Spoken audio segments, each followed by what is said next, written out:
ನಮಸ್ಕಾರ. ನಾನು ಶಿವಕುಮಾರ್ ಮಾತನಾಡ್ತಿದ್ದೀನಿ.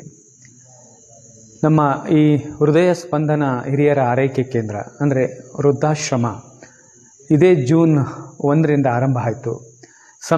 ಹಾರ್ಟ್ ಸಂಸ್ಥೆ ಆರಂಭ ಆಗಿ 5 ವರ್ಷ ಆಯಿತು.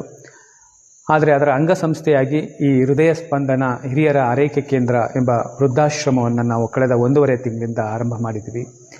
ಇದು ಬಹುಮುಖ್ಯವಾಗಿ ಇಲ್ಲಿ ಯಾರಿಗೆ ಹಿರಿಯರಿಗೆ ಆಶ್ರಯ ಇಲ್ಲ, ಮಕ್ಕಳಿಲ್ಲ ಅಥವಾ ಮಕ್ಕಳಿದ್ರೂ ಕೂಡ ನೋಡ್ಕೊಳ್ಳೋಕ್ಕಾಗಲ್ಲ, ಆ ಥರದವರಿಗೆ ಒಂದು ಈ ಆಶ್ರಯವನ್ನು ನೀಡ್ತಾ ಇದ್ದೀವಿ. ಅವರಿಗೆ ಉಚಿತವಾಗಿ ಇಲ್ಲಿ ಊಟ, ವಸತಿ, ಆಪ್ತ ಸಮಾಲೋಚನೆ ಮತ್ತು ರಿಕ್ರಿಯೇಷನ್ ಆ್ಯಕ್ಟಿವಿಟೀಸು ಎಲ್ಲವನ್ನು ಕೊಟ್ಟು, ಎಲ್ಲಕ್ಕಿಂತ ಮುಖ್ಯವಾಗಿ ಅವರಿಗೆ ಪ್ರೀತಿ ವಿಶ್ವಾಸದಿಂದ ಅವರ ಘನತೆಗೆ ಏನೂ ಧಕ್ಕೆ ಬಾರದ ರೀತಿಯಲ್ಲಿ ಅವ್ರನ್ನ ಪ್ರೀತಿಯಿಂದ ನೋಡಿಕೊಳ್ಳುವಂಥ ಕೆಲಸ ನಾವು ಮಾಡ್ತೀವಿ. ಇದು ಕಮರ್ಷಿಯಲ್ ಆಗಿ ಆರಂಭ ಆಗಿರುವಂಥ ಆಶ್ರಮ ಅಲ್ಲ.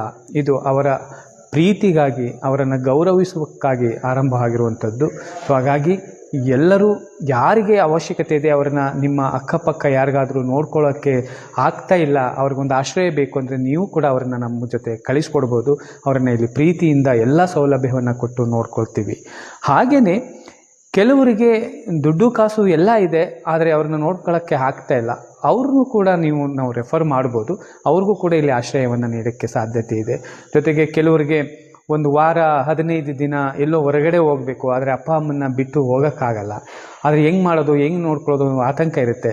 ಆತಂಕ ಬೇಡ, ನಮ್ಮ ಆಶ್ರಮಕ್ಕೆ ಕರ್ಕೊಂಬಂದು ಬಿಡಿ, ನಾವು ಅವ್ರನ್ನ ಪ್ರೀತಿಯಿಂದ ನಿಮ್ಮ ಮನೆಗಿಂತ ಚೆನ್ನಾಗಿ ನೋಡ್ಕೊಳ್ತೀವಿ. ಸೊ ಅವ್ರನ್ನೂ ಕೂಡ ನಾವಿಲ್ಲಿ ಅವ್ರಿಗೂ ಕೂಡ 15 ದಿನದವರೆಗೂ ಆಶ್ರಯವನ್ನು ಕೊಡೋಕ್ಕೆ ಅವಕಾಶ ಇದೆ. ಸೊ ಇದೆಲ್ಲವನ್ನು ನಾವು ಉಚಿತವಾಗಿ ಮಾಡಿದರೂ ಕೂಡ ಕೆಲವರು ಇಚ್ಛೆಪಟ್ಟು ಅವರ ಪ್ರೀತಿಯಿಂದ ದಾನ ಮಾಡ್ಬೋದು. ಯಾರ ದವಸ ಧಾನ್ಯ ದಾನ ಮಾಡ್ಬೋದು, ಅಥವಾ ಯಾರೋ ಇಂಡಿವಿಜುವಲಾಗಿ ಆರ್ಥಿಕವಾಗಿ ದಾನ ಮಾಡ್ಬೋದು. ನೀವು ದಾನ ಮಾಡಿ ಬಿಡಿ, ಆದರೆ ಅವ್ರನ್ನ ಪ್ರೀತಿಯಿಂದ ನೋಡ್ಕೊಳ್ಳುವಂಥ ಕೆಲಸವನ್ನು ನಾವು ಮಾಡ್ತೇವೆ.